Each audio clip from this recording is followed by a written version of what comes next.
نور بنت علی چینل کی طرف سے آپ سب کو السلام علیکم۔ مدینہ کے گرد نواح میں ایک عورت فوت ہو جاتی ہے تو دوسری اسے غسل دینے لگی۔ جو غسل دے رہی تھی، جب اس کا ہاتھ مری ہوئی عورت کی ران پر پہنچا تو اس کی زبان سے نکل گیا، میری بہنوں جو 2-4 سال بیٹھی ہوئی تھی، یہ جو عورت آج مر گئی ہے، اس کے فلاں آدمی کے ساتھ خراب تعلقات تھے۔ غسل دینے والی عورت نے جب یہ کہا تو قدرت کی طرف سے گرفت آ گئی۔ اس کا ہاتھ ران سے چمٹ گیا، جتنا کھینچتی ہے وہ جدا نہیں ہوتا، زور لگاتی ہے مگر ران ساتھ ہی آتی ہے۔ دیر لگ گئی، میت کے ورثہ کہنے لگے بی بی جلدی غسل دو، شام ہونے والی ہے، ہم کو جنازہ پڑھ کر اسے دفنانا بھی ہے۔ وہ کہنے لگی کہ میں تو تمہارے مردے کو چھوڑتی ہوں مگر وہ مجھے نہیں چھوڑتا۔ رات پڑ گئی مگر ہاتھ یوں ہی چمٹا رہا، دن آ گیا پر ہاتھ چمٹا رہا۔ اب مشکل بنی تو اس کے ورثہ علماء تک پہنچ گئے۔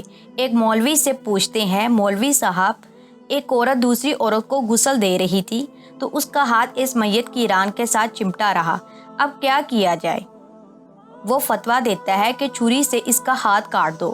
غسل دینے والی عورت کے ورثہ کہنے لگے ہم تو اپنی عورت کو معذور کرانا نہیں چاہتے، ہم اس کا ہاتھ نہیں کاٹنے دیں گے۔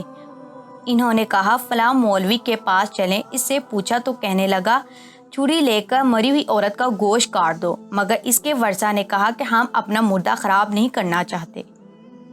3 دن اور 3 راتیں اسی طرح گزر گئیں، گرمی بھی تھی، دھوپ بھی تھی، بدبو پڑنے لگی۔ گرد نواح کے کئی دیہاتوں تک خبر پہنچ گئی۔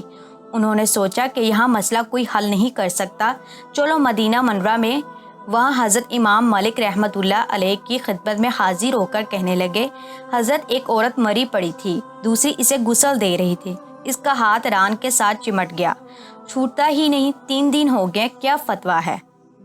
امام مالک رحمۃ اللہ نے فرمایا وہاں مجھے لے چلو۔ وہاں پہنچے اور چادر کی آڑ میں پردے کے اندر کھڑے ہو کر غسل دینے والی عورت سے پوچھا بی بی جب تیرا ہاتھ چمٹا تھا تو تم نے زبان سے کوئی بات تو نہیں کی تھی؟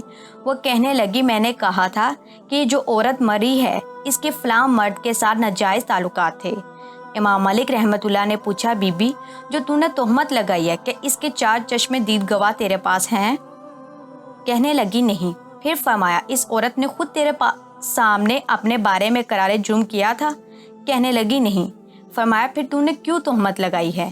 اس نے کہا میں نے اس لیے کہا تھا کہ وہ گھڑا اٹھا کر اس کے دروازے سے گزر رہی تھی۔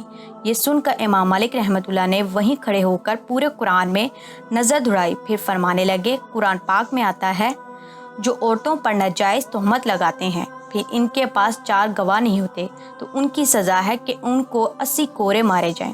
تو نے ایک مردہ عورت پر تہمت لگائی ہے، تیرے پاس کوئی گواہ نہیں تھا، میں وقت کا قاضی القضا حکم کرتا ہوں جلا دو، اسے مارنا شروع کر دو۔ جلا دو، اسے مارنا شروع کیا، وہ کوڑے مارتے جا رہے تھے۔ 70 کوڑے مارے گئے مگر ہاتھ یوں ہی چمٹا رہا، 75 کوڑے مارے گئے مگر ہاتھ پھر بھی یوں ہی چمٹا رہا، 79 کوڑے مارے گئے تو بھی ہاتھ نہ چھوٹا، جب 80 کوڑا لگا تو اس کا ہاتھ خود بخود چھوٹ کر جدا ہو گیا۔